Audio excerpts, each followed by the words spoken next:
अल्लाह के नाम से शुरू जो बेहद मेहरबान निहायत रहम वाला है। खड़खड़ाने वाली, वो खड़खड़ाने वाली क्या है? तुम्हें क्या मालूम वो खड़खड़ाने वाली क्या है?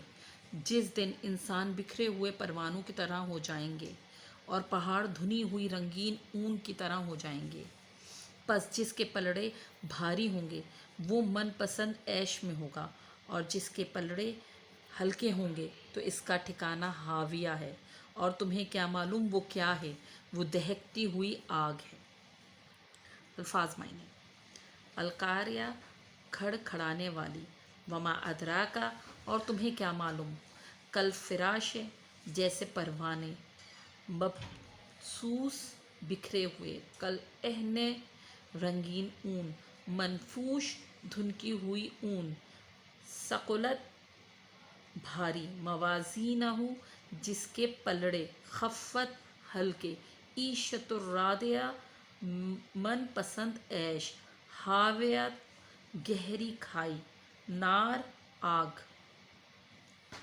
सूरह कारिया कुरान मजीद के 30वें पारे में है। इस सूरत की 11 आयत है। ये सूरत मक्का मुकर्रमा में नाजिल हुई।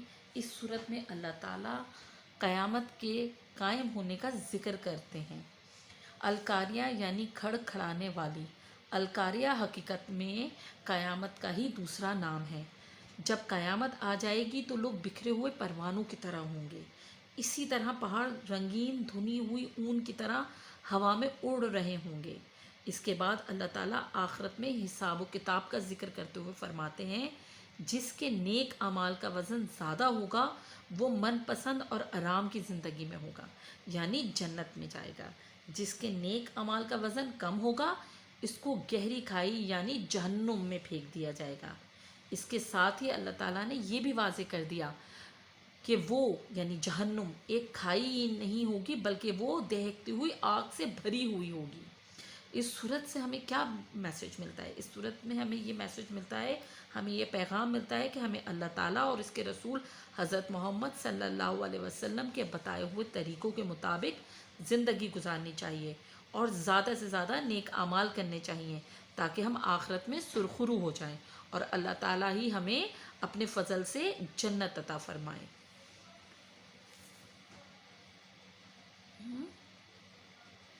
चलिए स्टूडेंट्स, अब हम इसकी एक्सरसाइज की तरफ आते हैं।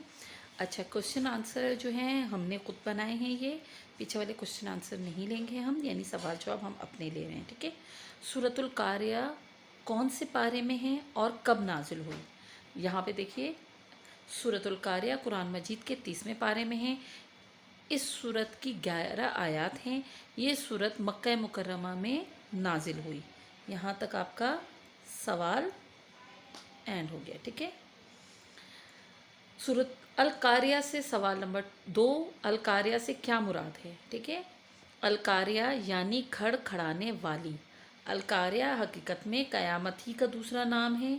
जब क़यामत आ जाएगी तो लोग बिखरे हुए परवानों की तरह होंगे।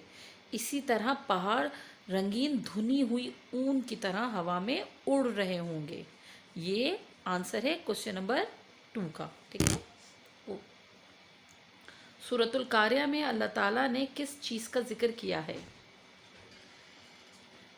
अल्लाह ताला ने आखिरत में हिसाब व किताब का जिक्र किया है, यानी जिक्र करते हुए फरमाते हैं, जिसके नेक अमाल का वज़न ज़्यादा होगा वो अपनी मनपसंद और आराम की ज़िंदगी में होगा, यानी जन्नत में जाएगा। जिसके नेक अमाल का वज़न कम होगा उसको गहरी खाई यानी जहन्नुम में फेंक दिया जाएगा। सवाल नंबर 4, अल्लाह ताला ने इस सूरत में जहन्नुम के बारे में क्या फ़रमाया है? अल्लाह ताला ने वाज़े तौर पे बताया है, यानी अल्लाह ताला ने ये भी वाज़े कर दिया है कि जहन्नुम, जहाँ पे वो की जगह आप क्या लगाएंगे? जहन्नुम महज एक खाई ही नहीं होगी, बल्कि वो दहकती हुई आग से भरी हुई होंगी, यानी जो खाइयाँ हैं वो दहकती हुई आग से भरी हुई होंगी। सवाल नंबर 5, इस सूरत से हमें क्या पैगाम मिलता है?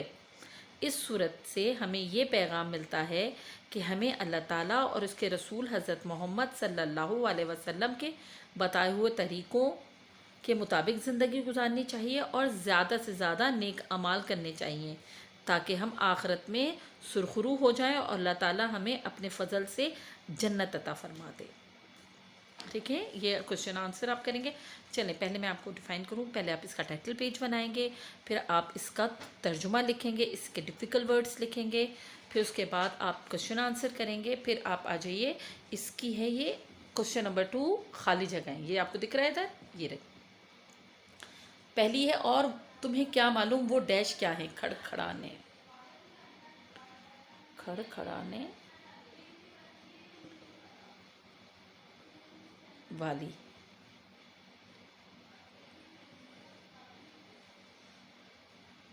کیا ہے؟ ٹھیک ہے. جس دن انسان بکھرے ہوئے ڈیش کی طرح ہو جائیں گے. کس کی طرح ہو جائیں گے بکھرے ہوئے؟ جس دن انسان بکھرے ہوئے پروانوں. پروانے ہی تھے، ہے نا؟ انسان بکھرے ہوئے پروانوں کی طرح. ٹھیک ہے.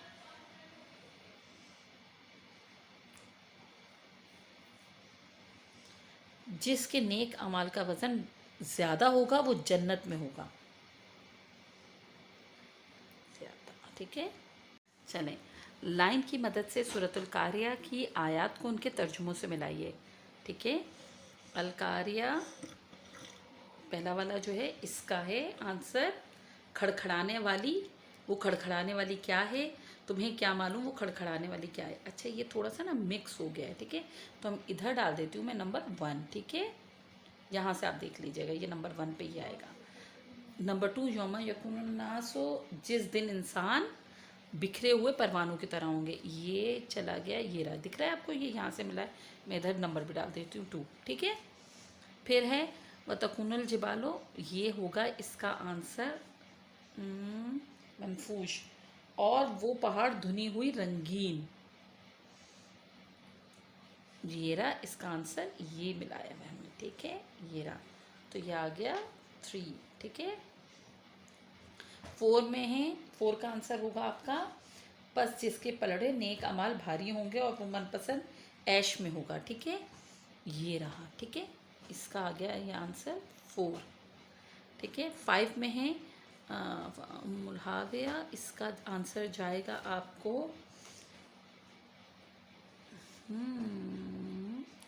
اور تمہیں کیا معلوم وہ کیا ہے؟ وہ دہکتی ہوئی آگ ہے. صحیح ہے. وما ادراک ما ہی، اس کا ہوگا جس کے پلڑے نیک اعمال ہلکے ہوں گے تو اس کا ٹھکانہ حاویہ یعنی گہری کھائی ہوگا. یہ ہو گیا 6. ٹھیک ہے. چلیں، اب آپ کو کیا کرنا ہے کہ اپنے تمام دوبارہ میں بتا دوں، ٹائٹل پیج بنانا ہے، اس کی جو ہے آپ نے ترجمہ لکھنا ہے، اس کے ترجمے کو اچھے طریقے سے یاد کرنا ہے، کیونکہ ہم ایگزامینیشن میں آپ کو یہ دے سکتے ہیں کہ آیت کو اس کے ترجمے سے ملائیں. آپ کا یہ ناظرہ بھی ہوگا اور آپ کے ایگزامینیشن کا حصہ بھی ہوگا. ٹھیک ہے.